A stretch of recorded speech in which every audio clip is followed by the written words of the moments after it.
नमस्कार, मैं गोपाल चंद चौहान श्री राम गोपाल गाड़ोदिया उच्च प्राथमिक आदर्श विद्या मंदिर सुजानगढ़ से ऑनलाइन क्लासेज में आपका स्वागत करता हूं। ऑनलाइन क्लासेज की इस कड़ी में आज हम कक्षा 7 विज्ञान विषय के पाठ संख्या 2 के प्रश्नोत्तर इस वीडियो के माध्यम से हल करेंगे।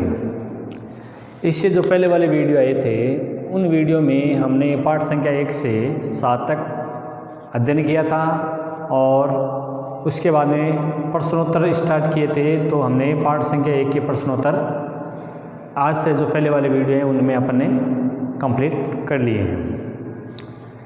आज इस वीडियो में हम पाठ संख्या 2 प्राणियों में पोषण इस पाठ के प्रश्नोत्तर हल करेंगे और आशा करते हैं कि आप इन प्रश्नों को अच्छी तरह अपनी अभ्यास पुस्तिका में नोट करेंगे, पढ़ेंगे, याद करेंगे। तो चलिए आइए स्टार्ट करते हैं पाठ संख्या 2 के प्रश्नोत्तर। प्रश्न संख्या 1 है, दीर्घरोम क्या है, वह कहाँ पर पाए जाते हैं एवं उनके क्या कार्य हैं। एक बार प्रश्न को वापस पढ़ते हैं। दीर्घरोम क्या है, कहाँ पर पाए जाते हैं, उनके क्या कार्य। एक प्रश्न में 3 प्रश्न हैं। तो पहला प्रश्न, क्षुद्रांत्र यानी जो हमारे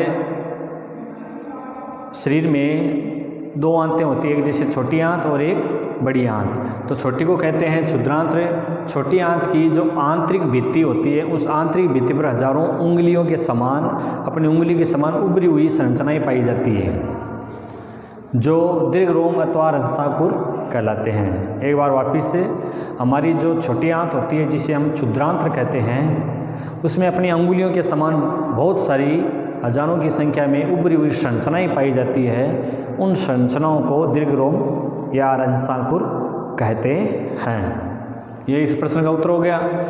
कहाँ पर पाए जाते हैं, इसका है दीर्घरोम क्षुद्रांत्र यानी क्षुद्रांत्र छोटी आंत में पाए जाते हैं। वह दीर्घरोम यानी कहाँ पर पाए जाते हैं, छोटी आंत में पाए जाते हैं। उनके कार्य क्या है, प्रश्न संख्या 3 है आगे उसमें ही कि उनके क्या कार्य हैं। तो दीर्घरोम के कार्य क्या है वो पढ़ते हैं। ये पचे हुए भोजन के, जो भोजन खाते हैं अपन, उस भोजन के बाद में पचने के बाद में जो पचे हुए भोजन के अवशोषण हेतु तल क्षेत्र बढ़ा देते हैं।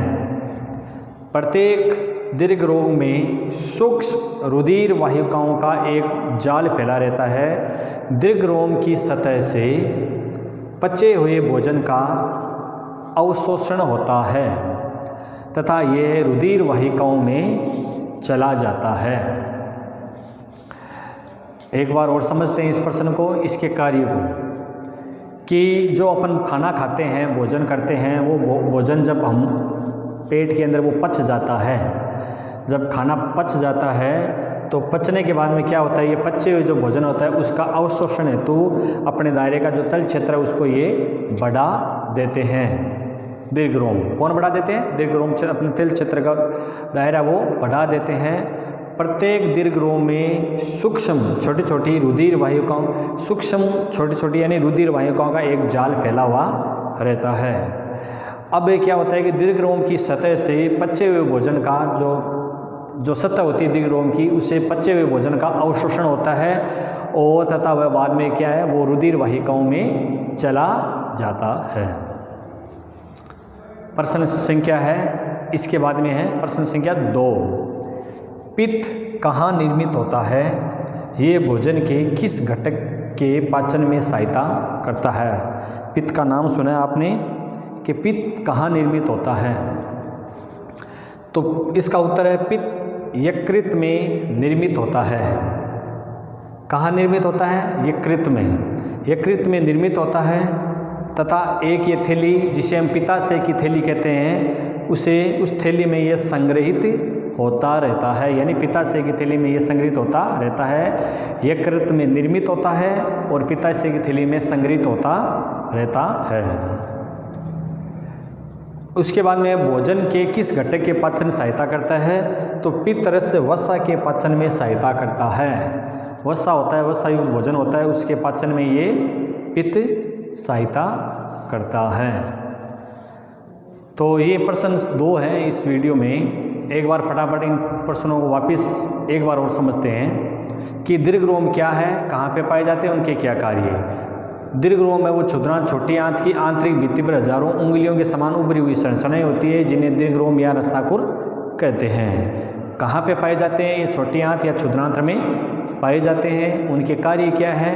कार्य उनके ये है कि ये पचे हुए भोजन के अवशोषण हेतु अपने तल क्षेत्र का दायरा वो बढ़ा देते हैं। प्रत्येक दीर्घ रोम में सूक्ष्म रुधिर वाहिकाओं का एक जाल फैला हुआ रहता है और दीर्घ रोम की सतह से पचे हुए भोजन का अवशोषण होता है तथा वह रक्त वाहिकाओं में या रुधिर वाहिकाओं में ये चला जाता है।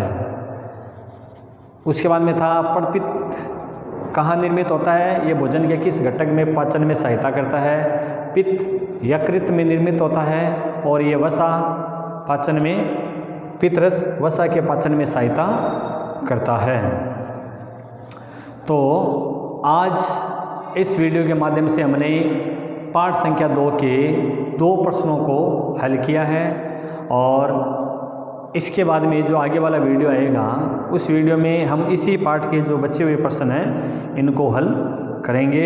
आपसे आशा है कि आप अपने घर पे नित्य रोज़ाना वीडियो के माध्यम से आप पढ़ाई कर रहे हैं और इन प्रश्नों को अच्छी तरह से आप याद भी कर रहे हैं। तो मिलते हैं अपन नेक्स्ट वीडियो जो आएगा उसमें। आज के लिए बस इतना ही। धन्यवाद।